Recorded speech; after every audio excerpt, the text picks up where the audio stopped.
Please join me in welcoming Harold Ray Brown and Justin Richmond. Damn, I Oh no, I'm just one of them. don't think his mic's working, but we're here for Aaron. He's the man. This is it. Oh, no, I'm one of them. I'm not there. This is it. This is it. Thank you so much, Louisa, for the introduction. That was great. And yeah, thank you to everyone. Thanks to everyone. I think they're trying to work it out. This one is this one. Is that? Yeah, this one. This one. So they go. While they work that out, I can just talk like this. No, thanks to everyone at Burnett and everyone from the Long Beach Public Library are here. It's really great to be able to do this. I've been in touch with Harold for a little bit, for a couple years, wanting to do an interview, and Louisa, who is a good friend of mine, works here. Harold walked in one day to drop off his ballot to vote, and responsible citizen, no warrants, as you can.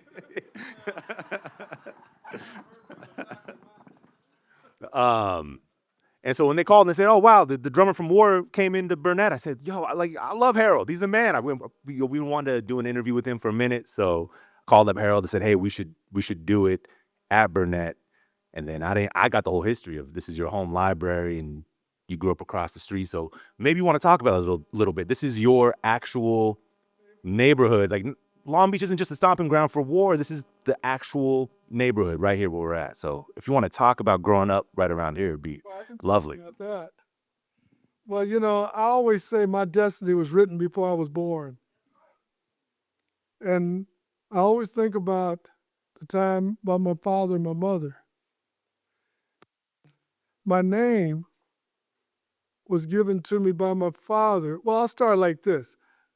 March 17th, 1946, my mother was on the roller coaster at the Pike, and her bag burst. March 17th, 1946. She's ready to get me out. They rushed her over to Seaside Hospitals on 14th and Magnolia at the time. And then my father came from the port, and he got over there and he named me after the man that had saved his life in World War II. Lieutenant Harold Ray Jameson. And I didn't know the story until I took my father to the South Pacific. We went to Guam, we stood on the beach, Gun Beach, and he showed me where he gotten hit with a machete, rescuing guys off the shore that was wounded. He got hit with the machete in his right hand, tried to get back to the machine gun nest, hand grenade blew up and hit him in the back. Lieutenant Harold Ray Jameson got him, to Field Hospital, patched up. They shipped him. My father was originally from Mississippi, but they sent him from Guam, Hawaii, Oakland, California, and then down to Long Beach Naval Hospital. So that's where he sent for my mother to come here to Long Beach. And then bang, she was on the roller coaster March 17th, 1946. We got to get this Hal out of here. Get him out. Come on out. Okay. Yeah, mama. And so, then he named me after Lieutenant Harold Ray Jameson. Well, I've always felt that it was, everything happened for a reason and to look at things. And I was fortunate that both my parents, I was thinking a couple of weeks ago, I said, "Oh, I'm so glad. Thank you, Mom and Daddy, for not raising a knucklehead." And then they always taught me how to do the right things. My father would take me around, "Well, Harold, if you had this, what would you do here? What would you do here?" And then I'll tell you that when I started coming to school, you lived over at 21st and Lemon, 1095 right there. And when I grew up there, the closest black family was the Scott family about a half a block away. And then Bobby Montez, Larry Fukuhara, and them just came out to concentration camp. I had Mormons, I had everybody, Filipinos. So I never, really got caught up into any kind of race thing. I never forget when I moved down to New Orleans, I left my vacant for about a year. I went down to the projects. The kids call it the Condominiums. And I'm out there talking to the kids. They care, mister, What your name is, mister? What's your name? I said, Harold Brown. Eh? Yeah, mister, what your name is? Harold Brown. Ah, he sound like white. Well, I never thought about it, but where I grew up, going to Burnett Elementary, first grade, right across the street there. My mother dropped me off. I told you before. I started crying, and yes, I wet on myself. But anyway, I got over it. And then as we started going through navigating, I wasn't really into all the racial things because it was more about people, the community, the inside. We're more like inside than we're on the outside.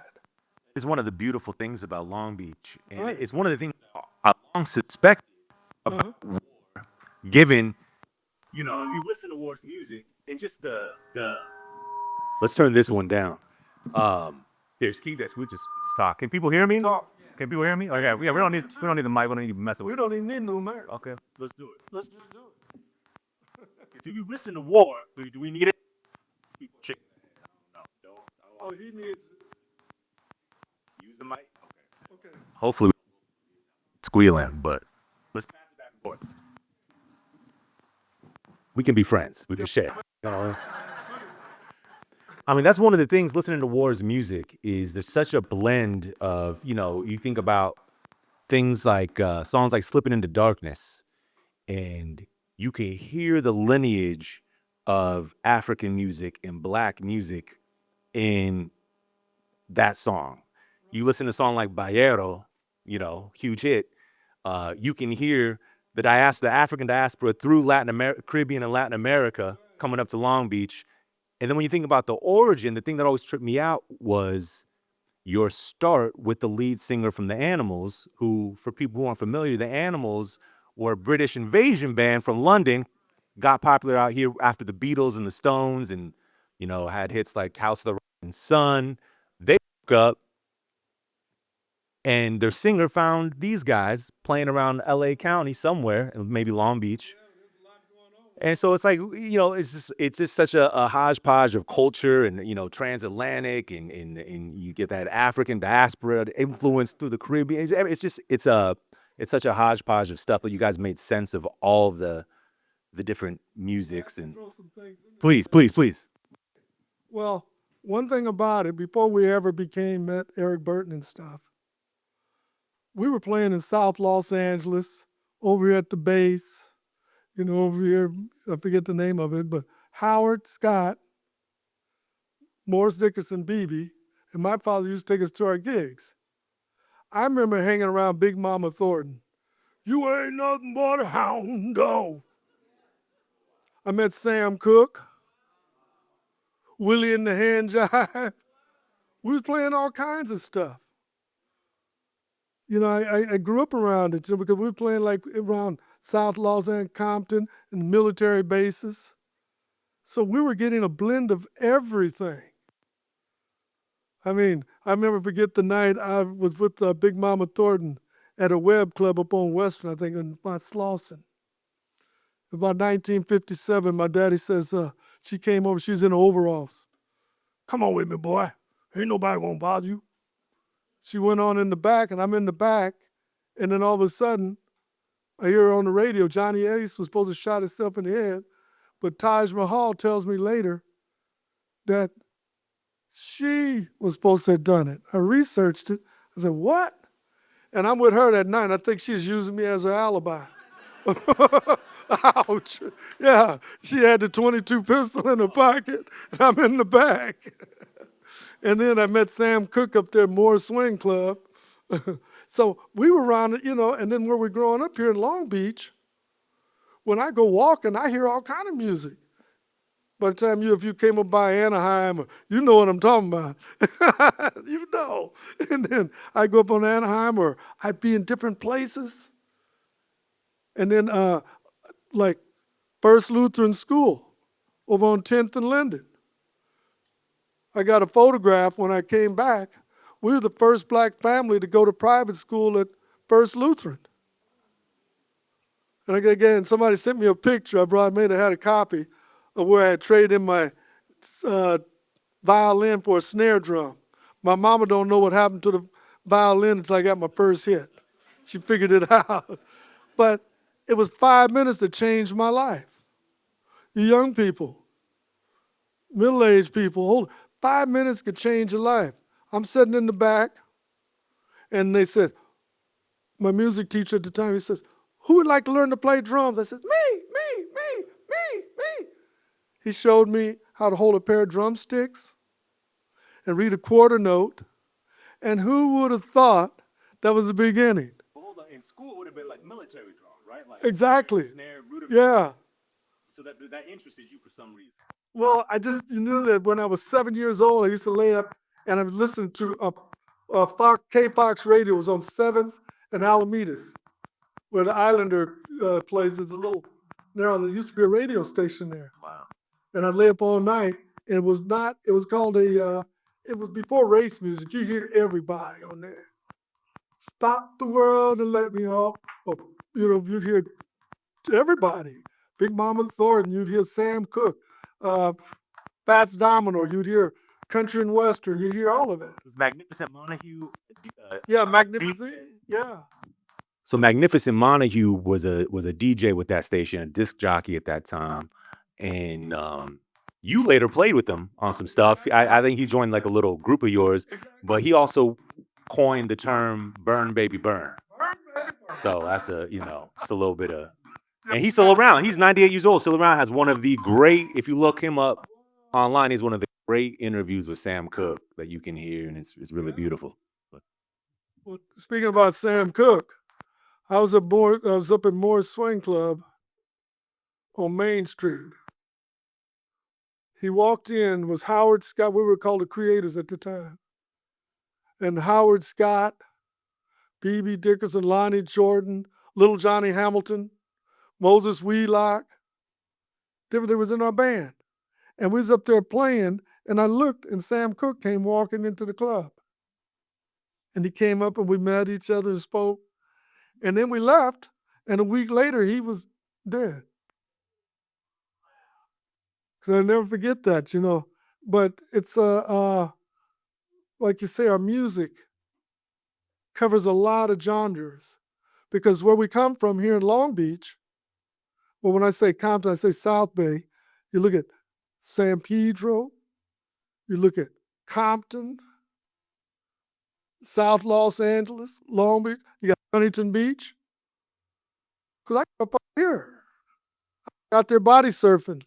Might be the only thing Huntington's good for, but Well, we used to go out there and that body surfing, we put the highest waves to come in, and I got caught out there one time and I had to work my way back.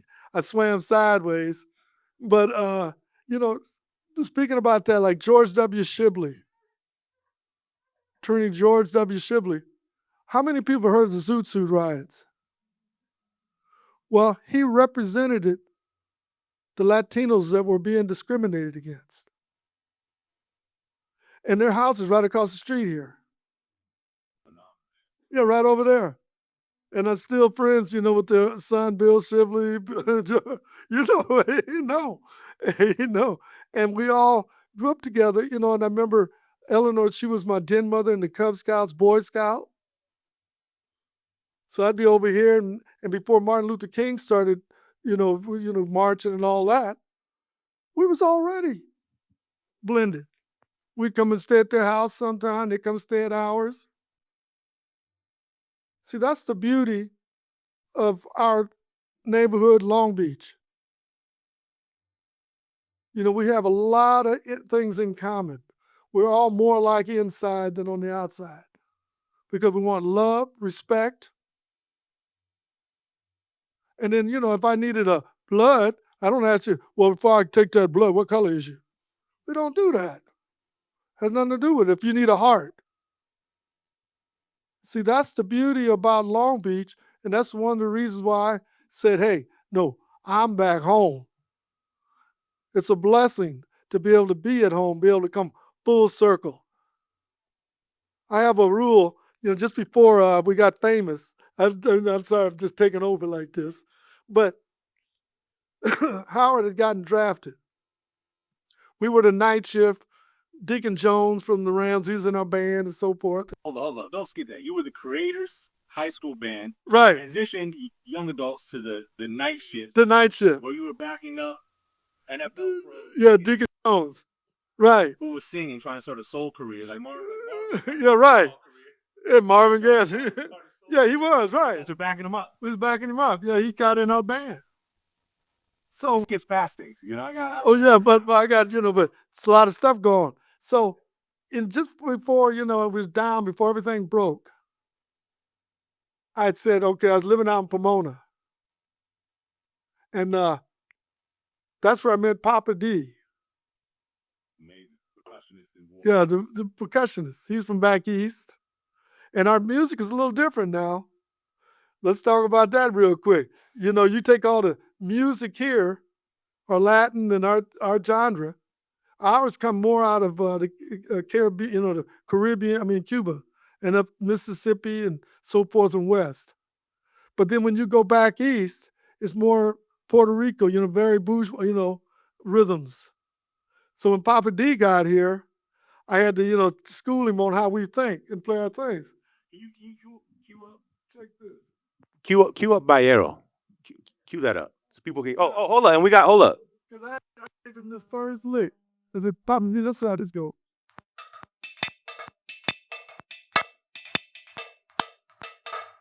Nah. Oh, yeah. You chill. Because there's a lot of things, if we play even kungas. Oh, that's one of the things since we're talking. Oh, yeah. Yeah. I said about my Calaves things.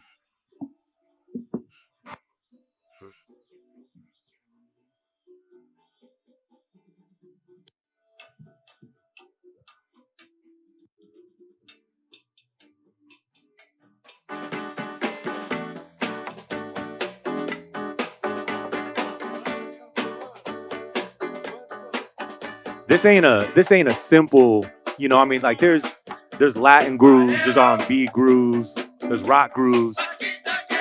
This is all three in one.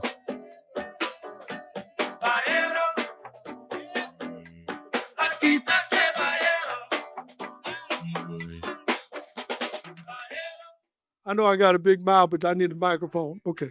When I was coming up here, we had wood shop, metal shop, blueprints. And I used to make my own bongos when I was living over on 21st and Lemon. I was making, I remember I made a checkerboard. I think it was in middle school or something. I said, wow, if I can make a checkerboard, I can make my own bongos. And I used to go and make my bongos. We was over at Polly and stuff, and get on the wood lathes and stuff. And then I would go and get me some goat skin or something, and we'd, soak it in salt water, then tack them and put them on top of the garage and let them, tune up. So we were making our own kungas and bongos and stuff at the time. And that's what was important, to be able to think outside the box. Metal shop. That's one of the things there. When the Vietnam War came, I didn't try to run off and hide. They had me designing and doing potentiometers and rheostats. So when they were shooting monkeys and stuff, but anyway. That's a good transition. So how did you guys are the creators, you're the night shift. Uh-huh. How did you become War? Okay, so what happened was we were the night shift, and then the war and stuff, Howard just came out the military. I was down to my last $7. I still keep $7 on me. You got $7 on you right now? I keep it. Gas was 28 cents a gallon. I had $7 left, and something told me, Harold, I got to follow up. I was looking for a job at thrifty drugstores or something. I trained, as a management and stuff. I went up to Thousand Oaks, and then I got up to the Thousand Oaks, and they said, oh, you're in the wrong place. You need to go back down by Crenshaw District. Right. No, hey, that was a blessing. So you turn that negative into a positive. Because if that hadn't happened, we wouldn't be sitting here talking now about Wawa. Now, why is that? Because I was coming down, and I was down to my last $7. I knew they couldn't kick me out of my house in Pomona for 12 months, a year. I said, I got to get a job. So I'm driving down Hollywood Freeway from Thousand Oaks. I get to Sunset. I says, I wonder where my buddy's at. Marshall Leave Scott. He produced records like What the World Needs Now is Love, Sweet Love. He produced that. Or Last Night, doo doo doo doo doo doo doo doo doo, and he'd have me come in the studios and overdub drums and stuff. All right, so then I said, let me go find him. So I come off, Hollywood Freeway, I come on Sunset. I said, let me go over here by Hollywood High. There was a record store there, Universe. I forget, He wasn't there, but a lady looked like Lucille Ball.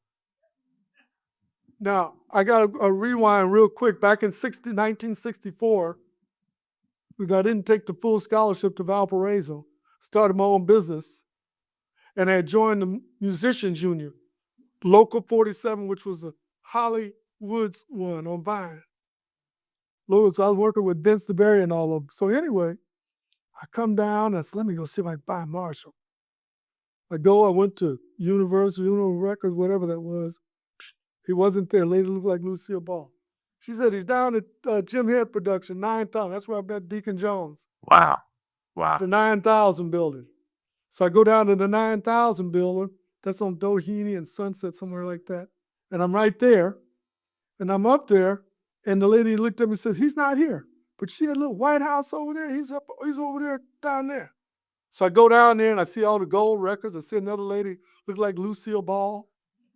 I started to walk and I hear Marshall Lee talking. He was known as the godfather of hot rods, Ferraris. So when I had my own business in 1964, instead of taking the scholarship to Valparaiso, I was making all kinds of money. And I was the only one he'd let touch his Ferraris. So I'd go up on Fairfax, clean his, So anyway, I go in there. He says, come on back here, Harold. I've been thinking about you. Remember, $7.28 a gallon? I said, okay. I go in there. He says, Harold, I've been thinking about you. Sonny, this is Harold Brown. Harold Brown, this is Sonny Bono. Wow. Yeah, I get chills. I tell that. It's true. That's why I don't need no list. I just know what happened. And it was Sonny Bono. He said, wait on me. Don't leave. Don't go nowhere. So I come on back. I wait there. He come out and said, come on with me, Harold. So we come back down on Sunset by Fairfax. Art LeBeau's studio was in there. Right? You know what I'm talking about. Uh-oh. Look out. And so I go up there. I'm up there and he's talking and he's doing the board and stuff. He gets a phone call. Timmy, you need a drummer. I got one of the best ones in the city. I'll send to you. I go back. I go up Kings Drive. It was Timmy Euro. Who's that? Timmy Euro was a famous jazz singer. Oh, Yeah. Now you go. I dropped one. gotta figure that out. Yeah. Dong. And so Timmy Euro. So then what I did, I listened. This other band was in there, and they was telling them, well, we need strings. We need this. You need that. I says, I'm not leaving my band the night shift. No. Well, I know what I'm going to do. When I get back down the hill, Art LeBeau's studio, and my buddy is there. I get there, and I go to walk up, and there's a little guy sitting on the stoop. Oh, they always take my band. R.B. Greaves. Knock 3 times, send a letter to Maria. Yeah. That was before he had his first hit. So I said, you got some gigs? I got a band. So I called up Howard. Mom and them used to always say, keep a quarter in your pocket. We didn't have cell phones then. Run behind the gas station. I keep a lot of quarters on me now for parking. But I ran back to, behind the gas station, called Howard. Get everybody together, call them and tell them, let's get ready, let's go. We got a gig. So all of a sudden, boom, Howard got there. We called up the guys. We got with R.B. Greaves. Wow. We started rehearsing over there on Vine and Santa Monica and Vine. We started rehearsing in the SR studios, whatever it was at the time. And then, boom. And then that's when we started getting in, and I met up with a buddy of mine, Reeds. And then that's when I met Jerry Goldstein. They came in to listen. Who ended up producing, managing, producing? Yeah, producer. Okay. And then the next thing I know, we had set up a meeting, and they wanted us to talk. And I went. And so I stayed in L.A. overnight. And the next day I went up there and it was over in Westwood, somewhere up at the street. And we go over in there and I'm sitting there and we started talking about what we were going to do. And next thing I know, there's Steve Gold. He was in World War II. He got wounded in the foot and in the head. And he always had a laugh. You know, he go, "Hey, man." And he said, "I got a great name for you." And everybody was talking about war. He said, "Let's name it War." Yeah. And then as we started laughing, then we went that way because everybody else was talking peace and this and that. And next thing I know, we started war, and then we started getting together, rehearsing. And at the time, BB wasn't with us. There was another, Peter Rosen. Peter Rosen on bass. Yeah, he was on bass. But I don't want to go to, because this is an interesting point, that this is a time when, you know, there's peaceniks, it's hippie, it's very Right. anti-war movement, peace, love, and soul. You guys war. Right. Like, was that very popular when you were try to book gigs as a war? Like, was that controversial? Was it? Well, it rang a bell. It would ring a bell, definitely. Yeah. But then there was the different people. I guess they were marching against, racism, marching against fair treatment, marching against this. And it just seemed like it just started working. And then with Eric Burden, that made it multicultural. And so you guys started playing around Hollywood. We was already playing. Our band was one of the first black bands booked on the Sunset Strip. What? Whiskey A Go-Go, Gazaris. Right. You know what I'm talking about? Yeah. And we'd be opening up for Ike and Tina Turner, the Righteous Brothers. Oh, yeah. And we was up there. Yeah. And one of the house bands at the Whiskey was the Doors. Yeah, they were there. Yeah, And I feel like I think you have a Jim Morrison story. Well, I Did met you ever him. about like a party at his house with Eric Burden? Yeah, we had some parties, yeah. Oh, You know we did. I can't lie. did he fire a gun? Well, yeah, Eric come running down and so shot one in the ceiling and stuff, yeah. Wait, tell the story. Tell the story. Well, as well as I can remember it, as well as I can. Well, Lonnie Jordan, our keyboard player, which is he's still touring his war. He got great musicians, but he seems to have selective memory. I asked his mama one day, I says, get Lonnie a keyboard, and one day if you buy him this Farfisa, Edwina, he'll be famous one day. I got his mama to buy him his first keyboard. So, but he's out there and he's great. He's doing what he do, and I love him. I just have one thing about the group that's traveling as war. I just wish they would write one more hit.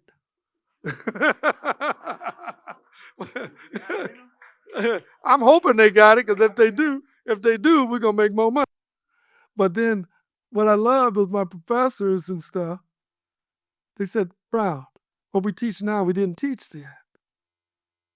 And then IBM told me the thing they found out, the best programmers were musicians and accountants. Yeah, I didn't know that. And they always say, "Harold, pay attention to detail." Yes, teacher.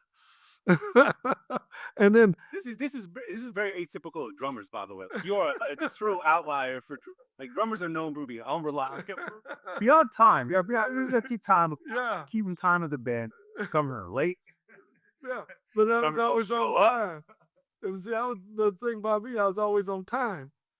Because in the Cub Scouts Boy Scout Civil Air Patrol here in Long Beach, I was the quartermaster.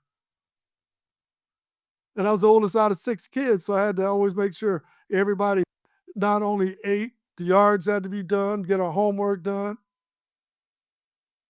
And then that's the way we've done it, because when I got that full scholarship back in the day, I started studying about the music business. It's called the music business. Some good books, one of the guys, he's no longer living, but there's good music books Donald Passman, him and his brother, I met them and a lot of people. And I always studied and read to understand not just how to read a note and how to, but how to get paid. What sources of income? You got to understand the sources of income. And I give God the praise that I wasn't a knucklehead and I found out where all the monies were coming from.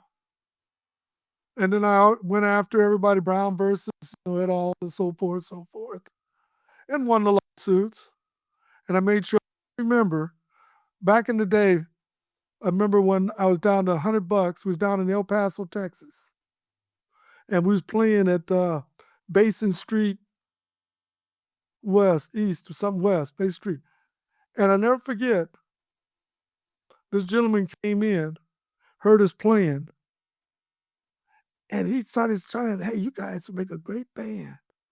We're supposed to have been a band, I'm having a senior moment, but we're supposed to have breaks a long time ago. I was down on the border when Johnny Cash got busted. Oh yeah, we was trying to sneak our rum across because we was underage. So they're taking our rum, pouring it in the river. That's why the fish swim like this. And pouring our rum in the river, and I look over, and there's Johnny Cash, and they busted him. And that stuff. But then everything happened for a reason, because I'm trying to think of the band, but it was a famous, blues guy, and his plane crashed. Otis Redding. Oh yeah.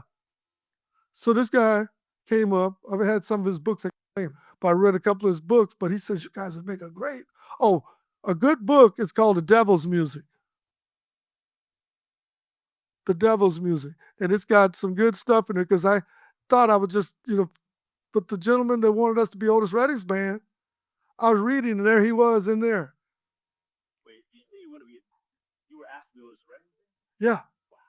A lot of people don't know that story. And that's when I learned God has a perfect plan.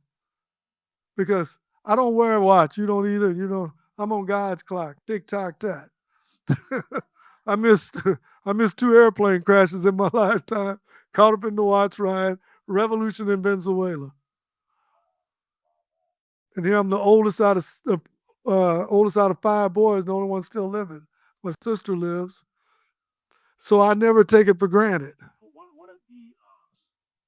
We have some questions I want to get to, but I want to ask you one last question. Okay. To do with fate and destiny, one of the stranger, I'd imagine, interactions or moments in your life was you and your band War were the last to ever play with Jimi Hendrix Right. before he passed away. True that. And at Ronnie Scott's in London, Right. with Eric Burden, Right. you guys had Jimi Hendrix Yeah. come on stage to play with you guys. Well, the night before that happened, him and I was in Soho, and this Chinatown, and we went walking down this alley. He said, "Come with me, Brown, just him and I." We're going down, we had chicken tandoori. He said, "We call this soul food." Then the next night, we're on stage at Ronnie Scott's, and I'm playing, and he was standing out, sitting down. He comes up and stood on my left side right here. And he's a left-handed guitar player. A lot of people don't realize. And I'm playing, he's talking my left ear. Look, do. He said, "Yeah, Brown. Right there, Brown. Right there." We started jamming. Lee Oscar was just on his other side. And wow, we brought the house down. We brought the house all the way down. Everybody went crazy. We left, and I went on back to where I was staying in London. I get a call about 3:30, 4 o'clock in the morning from Eric Burden that Jimi Hendrix was no longer living. He had passed away. Yeah, so I think about it, I think about all of that stuff. And then another one I had to throw at you, Bob Marley. Him and I met each other back in Germany in the Black Forest. And we were doing concerts, and there was a trailer, and I was out there, and I walk over there, and I ain't gonna lie, I had a little scoofus, Anita Nana Nana. And then he had pulled out, he go, "Whoa!" And he pulled his thing out. Hit the tobacco in it. And the last time him and I were together, we was in Georgia, in Atlanta, and was getting ready to go do a radio interview. And was walking, and he was on my left side. He's kind of a short guy, no short jokes. But he's on my left side. He go, bro, your band like my band. Your street band, your street band. I do song for you. I do song for you. Stand up, stand up, stand up for your rights. He took that from Slipping Out of Darkness. Bot up, stand up for your rights. That's where he got it from. Wow. From his mom into my ear, from my mom to you. Wow. It chills, I tell that's the That's beautiful, man. And that's all out of that's all from right here in Long Beach, California. I mean, Harold Ray Brown, guys. I got some questions. I got some questions for you. How much of the world did you see before and after joining the band? I imagine more after, but how much of the world did you get to see? And what were some of your favorite places to visit once you were touring? once I was touring. Some of my favorites were London, naturally. Well, I had a thing for Hawaii. I went to sea school there and stuff. I like, they're just different places have their entity. I like Norway. Why Norway? Because of some of the food and stuff, like, we can liver and onions, you rain your mashed potatoes. That's all. And we have a lot of cow with this thing. I like certain parts of Italy, when North Island goes there. Germany, because I grew up around Germans, Friends, die Deutsche Armee, Grew up around Germans. Yeah, well, first Lutheran. Wow. We were the first black family to go to private school there in the first 100-year period. Right. And the people used to come by there and throw bricks through the window when it was on the corner there across from St. Mary's, because they thought they were Nazis. What people don't realize, reason why it's important to read, the Lutherans were working with Harriet Tubman, smuggling slaves out the South. Henry Box Brown. They would go into New Orleans because the Lutherans the Germans were being persecuted, the Irish was persecuted, and the Italians. Come on now. Sacco and Vanzetti, come on now. See, we all have to understand. We can't come to the Irish, when they was building the channel there in New Orleans. They lost hundreds of people building that channel because slaves are too expensive to use. There's little things here. That's why I like to read. Hey, this is the library. You got more books than me, but I got a lot of books. And so, the Lutherans was working with them, and they did the same thing, boats in the night. The Lutherans were smuggling Jews out of Denmark and all that stuff. Oh, yeah. I read one that got me, where what they would do, they would take boats in the night, they would take all the tackle out the hull, put the Jews in the bottom, put the tackle all back on and sprinkle, what was it, Coke and something else on the deck. And when the dogs would come sniffing, their nose would get all stopped up and they couldn't smell. Come on now. How do I know that? I read it. Wow. See, we can learn from a lot of our history that we're more like inside than the outside. Everybody's experienced something in America. America was not built by one single race. No. America was built by multi-people. That's right. We all come in and donate, put something into it. Sorry about that. The next question was going to be, what influence did having a library so close to you have on you as a child growing up so close? But I think we can see you're a lifelong learner. And I'm sure that's probably influenced by growing up across the street from this very library. The question was going to be, what influence did having a library so close to you growing up have on you as a child? But I just tell you, my daddy used to make us. My daddy, Clyde Brown. I remember we always having to sit in his lap when he started teaching us how to read. And have to read and read. And I found out by reading, if I hadn't read some of these books I've read, I probably wouldn't be sitting in this chair right now. I've read one book called No God But Gain. Have anybody heard of that one before? No God But Gain. And that's when they started really going out and then getting us sucked in on planting a lot of tobacco. Well, I like chocolate. I ain't gonna lie. I got some in my fanny bag. And coffee and stuff. So we have to just realize. In other words, was a capitalist screed. Exactly right. Yeah, that's when they started planting all the tobacco field. Yeah, right. And I started saying, oh. So when I started reading, and I just started keep learning. You can't teach an old dog new tricks. Let me ask you this one. I think this is where that. What's inspired song Lowrider? Wow. Okay, well, growing up here in Long Beach and South Los Angeles, San Pedro, Compton, and all around here was the way the cars. I remember my cousin, and when I used to go out and I'd see these old cars, and people would go, and they would go to the wrecking yard. I still go by them over on Anaheim when you're going out towards Harbor City. When I had my body shop and stuff, we had to go over there and we'd get parts and stuff. And I remember how we started just building and stuff, and people would go and we didn't have risers. We'd have to go cut the springs so much down. And the police, if you was too low, they'd come and they had a caliper and they'd come up and measure from the ground up to your rim. And if that couldn't slide all the way across, you got a ticket. And then what inspired it was a cornucopia of different nationalities, expression. How do you work the card? And then one day we was in the studio.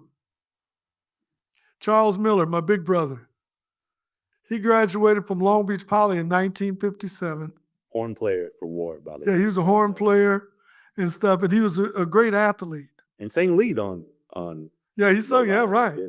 And then so one day we was in the studio recording, and for some reason, and then the rhythm section, Howard Scott, B.B. Dickerson, and myself, the drummer.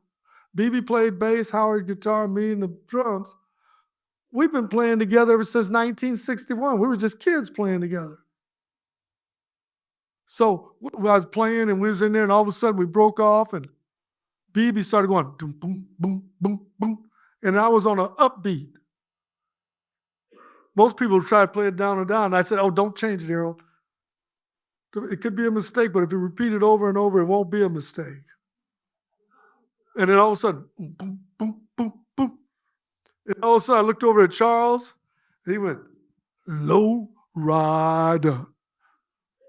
And we were gone. And then later on, of course, we come back and help with the lyrics and stuff. But a lot of our music came from from the soul, from the gut. Yeah. And it helped by us, being like, even though it was 7 of us, we were all one. And I believe one thing too, because a lot of us, the guys in the band, Charles Miller, Howard Scott was in the military, BB, we were athletes. A lot of us had that athletic, and we understood about a team. It takes a team. And when you get in a band like that, you got 7 players, we all got to be a team. It ain't just the one man, I'm the man. No, we're the band. You ain't the man, we're the band. See, and that's important, see. And anything, like even in the library here, this library wouldn't be what it is if it wasn't a team. The gentlemen, the people, hey there, I recognize her. The team over here, our team, our sound men, our camera people. A team, it takes a team. And it takes the same thing, a team, to run the community. Everybody's got to work together. Because all of us are going to have different opinions and stuff, but there's got to be somewhere where we can just come together and say, okay, this works best, the good for all for all of us to come together. Anyway, I don't want to keep preaching. Last question. You got one more? Yeah. Okay. What's your favorite song of all time? Oh, that's a trick question now. It could be just today. Favorite song of all time today. I know the world is a ghetto. Well, that's why I like downtown Long Beach. We pick up our trash.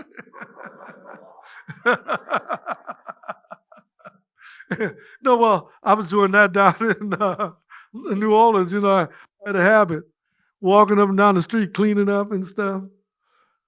And you know, you just don't know the little things. Years ago, about 1972, I was coming South Main Street. And I looked over to my right, and there was a Marine with his, luggage, whatever you call it, and he was hitchhiking. I said, Marine, what up? He says, hey, Wall, I got to get to Camp Pendleton. I said, well, I'm not doing nothing.